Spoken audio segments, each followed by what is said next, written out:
babalik tayo sa ating violin tips and tricks. And for today's video, let's talk about if your teacher, does your teacher know if hindi ka nag-practice, and how you could get around with that situation, no?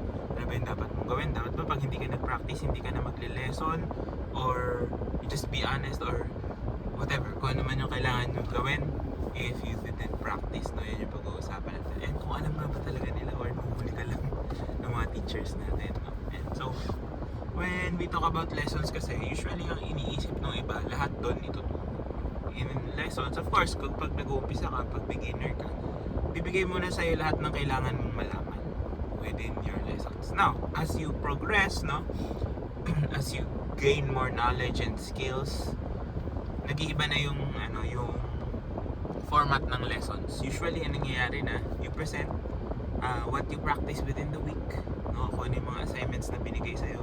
And then, your teacher will tell you what to do, no? Kung may kailangang ayusin, or may kailangang baguhin doon sa ginawa mo, may mali ka nagawa. So, ganun yung nagiging format ng lessons kapag tumatagal na. Ngayon, yung iba, parang kapag di nagpa-practice, ano ginagawa nila? Yung iba, nagsisinungaling, sasabihin, nag-practice naman talaga sila. But, yeah, in reality, your teachers know if you practiced or not. No? Ako, sa mga students ko, I see, or I kind of hear it, especially for a lot of beginners, no? Sa akin lang naman to, I'm not sure with others. Pero kapag bago kasi yung violin, di ba, pag beginners, usually hindi naman natutugtugan masyado yung violin. Now, the violin is made of wood.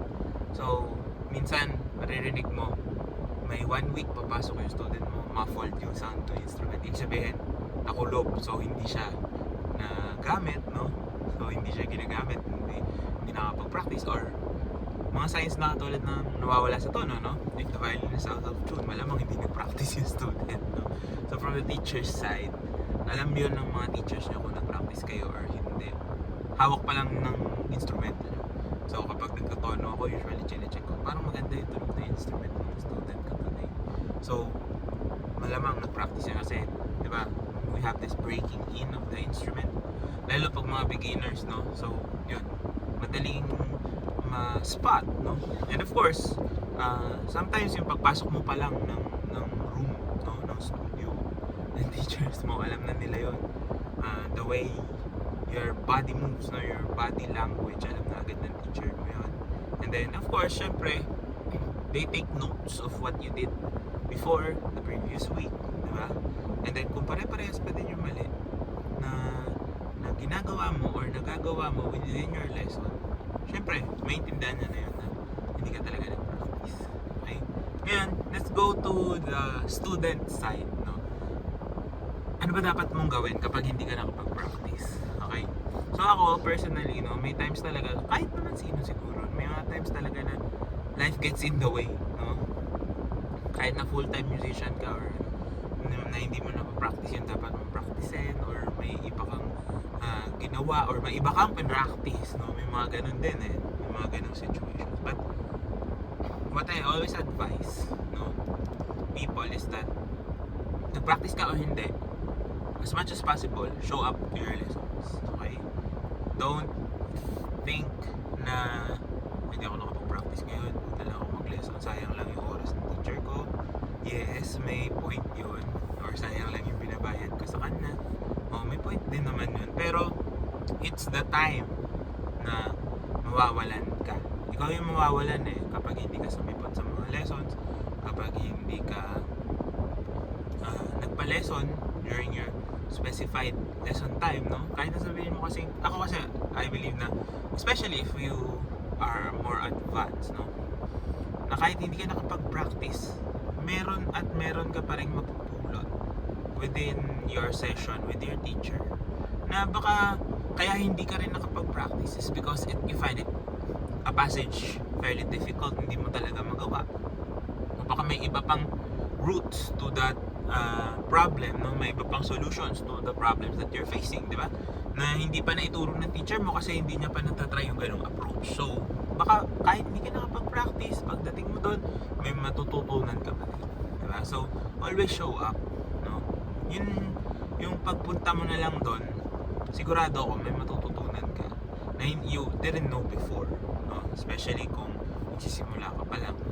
Of course, your teacher won't necessarily waste his or her time na paulit-ulitin ka lang kung alam niya na hindi ka naman nakapag-practice nun. Maybe they will focus on other things like kumare may ibang techniques na pwede mong gawin for now habang hindi mo pa naaayos yung hindi mo na practice, or baka paulit sa'yo and give you a different approach, diba? Laging you have to see the positives of those things, no? Kasi yung iba pagkatapos mag-lesson or pag hindi nag-practice natakot na pumasok, hindi na lang ako papasok, papagalitan lang naman ako. Pero the reality of it is pumasok o hindi, ikaw yung makakulit, diba? Pag hindi ka pumunta, and expect mo na magagalit sila sa'yo, diba? Magagalit talaga sa'yo kasi hindi ka na nag-practice. Pero ako titiisin ko na lang yung galit na yun. And then because I know coming in, I have this mindset na may mas matututunan ako kaysa hindi ako sumipot, kaysa hindi ako dumating, diba? At least kahit paano meron ako matututunan na panibago, or yun nga, different approach, no? Kasi alam naman talaga ng teacher mo kung practice ka hindi. And siguro another thing you can do is just be honest na hindi ka talaga nakapag-practice. You don't need to over-explain things. Sabi mo lang, hindi ko nakapag-practice, I had something that I needed to do.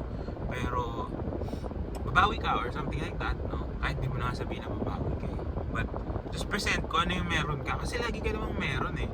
Especially kung medyo advanced ka na, you have already enough knowledge para magawa yung isang bagay, no? So kung hindi mo magawa ng ayos yung pinapa-assignment sa'yo, baka pwedeng magpatulong ka pa sa kanya, yun nga, magbibigay pa ng other advice, other tips on how to do certain things, kasi there's no one size fits all, diba? Your teacher would find a way for you to get it, pero yun nga, at the end of the day, the teacher only provides 20% of your needs. You have to be the one to practice. Ikaw talaga yung magtatrabaho, kasi bibigyan ka lang ng teacher mo ng knowledge in order for you to improve and in order for you to progress. Pero at the end of the day, it's the job of the student to actually transform that knowledge into skills, no? Parang gano'n. Kasi mahirap kahit sabihin sa'yo yung kailangan mong gawin, kung hindi mo siya napapractice, edi hindi rin siya magta-translate into better playing. So hindi mo rin siya magagawa ng tama. So you have to be accountable kapag nagle-lessons tayo. Yung iba kasi feeling nila, okay, nag-enroll ako, kailangan pagkatapos nito marunong na ako ng ganitong song, or marunong na ako tumugtog ng ganito. Pero hindi nila na realize na, okay, pumapasok ako sa lesson pero hindi naman ako nag-practice. So isipin mo, your teacher is with you once a week. Let's say kung once a week lang siya, 1 hour lang siya nandun in hundreds of hours within that week, diba? We have a lot of time on our hands, and you have to use that time properly, no? Kung yun talaga yung gusto mo gumaling, hindi mo practice ka, and hindi yun yung practice na sapilitan, diba? It really has to do a lot with the way you discipline yourself, and also the mindset coming in na, okay, nag-lesson ako, I take notes, kahit makakapag-practice ako, pero pag hindi, alam ng teacher mo yun, alam mo na yung consequences mo, no? Papagalitan ka, pero yun yan, kahit naman pagalitan ka ng teacher mo, it's not gonna do a lot of harm. Actually, it would help you out, no? Kasi kung nagalit siya sa'yo, tapos meron naman siyang naituro ulit sa'yo panibagong approach, may naituro siyang bagong way of thinking, may naituro siyang bagong technique, it's still a win-win situation for you, kasi natuto ka pa rin, nagawa mo pa rin yung trabaho mo, and yun nga lang, siguro progress will be slower kapag hindi tayo nagpa-practice, especially if those practices or lessons add up na hindi talaga tayo nagpa-practice. So you also have to do your work, pero your teachers know when you don't practice, and keep that in this mindset of even if I don't practice and I have lessons, I would attend my lessons because I know that I will learn something. Ayan, so sana may tutunan kayo sa video na to. If you did, please do drop a like, comment down below more content you'd like to see, and of course subscribe to my YouTube channel. Follow me on all my socials. All the links you need down in the description box below. This has been Ryan Monakil for Violin tips and tricks, and I'll see you in the next video.